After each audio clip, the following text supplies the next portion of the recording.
PowerPlayChess, brought to you in association with Kagi.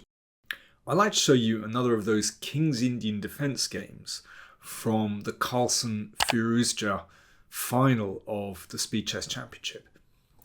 I think they're really instructive, and as I mentioned in the previous video, I think the fact that Carlsen managed to break Firouzja's King's Indian right at the start of this match actually had a really demoralizing effect on Alireza. So let's have another look. This is game 7. Now, in the previous video, I showed you game 5. So this is the next King's Indian in this match. So Carlsen plays as before, this very orthodox main line. And Firouzja again went for this move h6, which is a bit of a sideline. He's obviously, trying to throw Carlsen from any preparation. In the past, Firouzja has played, for example, knight c6. You could say the main line or the old main line. He's played knight a6. He's played knight d7. He's even taken here. But he obviously wanted to sort of throw Carlsen in some way, take him out of his preparation. So Carlsen sticks to the recipe from game 5, rook e1. I think this is such a sound move, keeping the tension and making sure that the e-pawn is protected. Knight d7, bishop f1. Yeah, I think this is an excellent way for white to play. Just tucking the bishop away so this is covered and the rook is able to protect the e4 pawn. Rook e8. All as in game 5. Now in game 5, that's where Alireza played a5 and Carlsen took here and played queen c2 and managed to get this very nice clamp on the queen side. He got in c5 and was able to use the b6 and d6 squares. Now, in this game 7, Firouzja played c6, played that very quickly. So something a little bit different. So it could be that he's preparing to bring the queen out at some stage. He might well go for a5 again. So what did Carlsen do? Well, he decided to close the position at this point with d5. I think knowing when to break this tension in the middle is a really fine art. But I think it's completely appropriate to play it here. Because in a sense, by playing c6, the queen side opens a little bit. And that's exactly what white wants. You want something to bite on. So immediately there's a threat to take on c6 and take on d6. So black has to react. Now if you close the position with c5, then white has a very natural plan to play a3 and b4. It's also possible to play like this with queen c1 and start to, press on the king side as well. That's a very interesting option. Anyway, Firouzja decided to exchange on d5. That d6 pawn is the problem with this structure. So white has a space advantage, and that pawn on d6 is potentially weak. That is white's target. a6 played. Yeah, I mean there's sometimes even the option to play knight b5 here. So a6 stops that. And Carlsen gains space with a4. Now where's black's counterplay coming from? I mean normally in the King's Indian, you want to try and attack on the king side. And the obvious way to do that is to remove this knight and play f5. But there is a big problem with that when you've played h6, as we're about to discover. So Firouzja played knight h5, b4, Carlsen gaining space and potentially can open things up. Now, here, let's have a look at f5. Is this any good? I'm afraid not in this position. The problem is that black is actually quite weak on the king side. The rook is not well placed. should be on f8 to support this pawn. So what, I mean, this wasn't played, but let's see, you know, what would Carlsen do here? Well, a nice plan is just to exchange on f5 and play g3. Now look at that pawn on h6.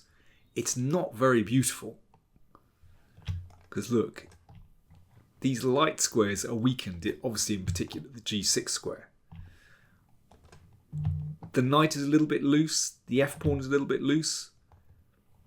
Okay, let's swing that knight over. But now knight h4. This is really nice. So that knight looks at these weakened squares. There's even a threat to play bishop e2 and bishop takes h5. That knight is loose. So I think this is a very attractive plan, g3 in this position. And you can see white's king is really solid and threatens this move knight h4. It's very hard to meet that. Okay, let's go back. So Carlsen played b4, knight df6 played. So Firouzja is just trying to bring his pieces into play, but obviously there's a bit of a traffic jam on the king side now, and there's no pawn break at the moment. a5, Carlsen gaining space, so takes control over the b6 square. And knight a4, simple plan from Carlsen. I mean, this is very easy position to play for white when you've got this space advantage and you're just claiming squares. You know, there's nothing really to calculate. So this knight wants to hop in on b6, beautiful square, controlling c8, which would mean that black's rook wouldn't be able to come to c8. So, you know, white would have a simple plan of just occupying the c file, getting down on c7, and that would already look really nasty. So unsurprisingly, Firouzja decided that this knight had to be eliminated. But there's a problem with that. Once the light square and bishop goes, then it's really difficult for black to gain counterplay, because it's going to be even harder, now that there's no bishop controlling this diagonal, even harder to get in f5. Queen c8, I'm not quite sure what that one's about. I mean, maybe Firouzja was dreaming of playing the queen out here at some moment. b5, typical Carlsen, just driving on with this plan. He's got a simple plan. What he wants to do is open up the queen side and get through to that pawn on d6. So there's potential for that rook to get to d6, potential for the bishop to come here. You never know, that knight might swing round to c4 as well. You can see that this is already really difficult for black. Firouzja exchanged. So that's another target where it was either going to be b7 or a6 that were targeted. Yeah, if rook b8, I mean, obviously it's so passive. Knight d2 to c4, bishop a3, all hitting this pawn here. It's tremendous for white.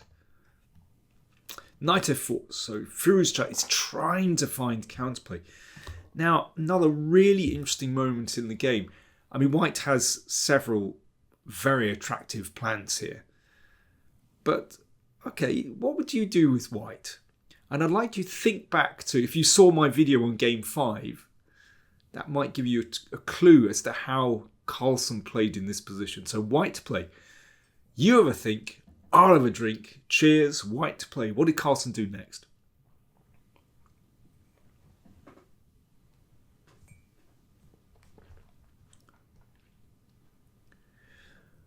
Carlsen just eliminated this knight. I mean, I don't think there's any particular threat with the knight on f4 because the bishop covers g2 very nicely. I don't see queen g4 being much of a move, but, well, it could be something at some point, but still doesn't look very dangerous. But he eliminated it. We'll see why in a second. I just want to take you back to game 5 very quickly. This position, and Carlsen eliminated this knight and played e5 and then started to attack. You can see there's real danger for black on the king side. Those light squares are very inviting. Now let's come back to our game in game 7. So Carlsen played bishop takes knight, yeah, really similar, and e5 again, and it starts to open up these diagonals. And I think especially with that pawn on h6, weakening g6, this is really unpleasant. It's a very, very simple idea that Carlsen is employing. Basically, okay, he gave up attacking that pawn on d6, but he's got a strong passed pawn, again, via different methods, different kind of structure, but in game 5, Carlsen also had a strong passed pawn. And these diagonals are opening, and these are weak, these pawns. So here, Firouzja played queen c3. But just before we look at the game, just have a look at this. Rook d8 looks like a normal move to try to control this d pawn. But it's possible to advance, give it up, and bishop c4. And this is fantastically strong. Basically, white is just breaking through.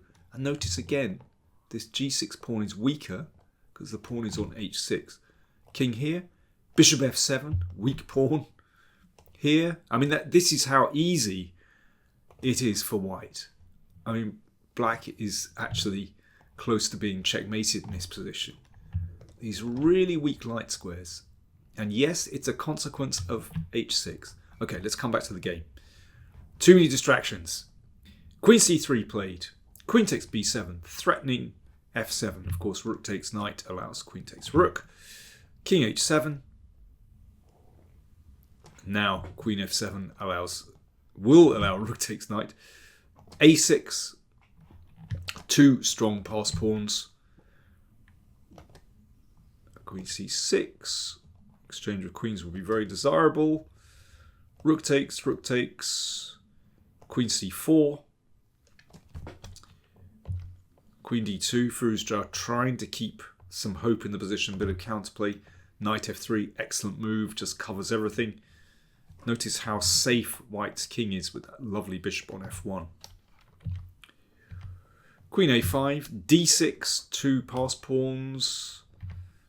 I mean, this is also a target as well, but h3 very calm from Carlsen, just making sure that g4 isn't an issue and also giving his king an escape square.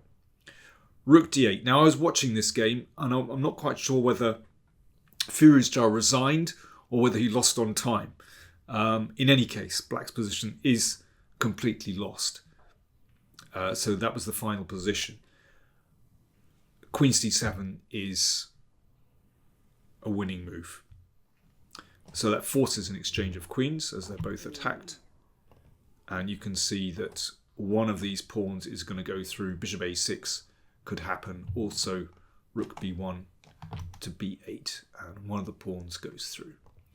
I mean, what a completely convincing win by Carlsen. And, you know, when you see games like this, it just makes you think, well, the king's Indian defence is refuted. You know, he made it look so simple. But I have to say, I'm not a fan of this move, h6. Firouzja somehow persisted with this, but it never came good. But beautifully played by Carlsen, a very straightforward plan. I mean, basically, he never had to deviate from his plan of breaking through on the queen side. It all worked so smoothly. I hope you enjoyed that. I hope you perhaps learned something from that. Remember, if you're not a subscriber, and I can see the stats, there's a lot of you watching who aren't subscribers, do click that subscribe button.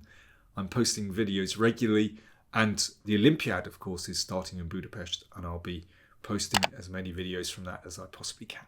Thanks for watching.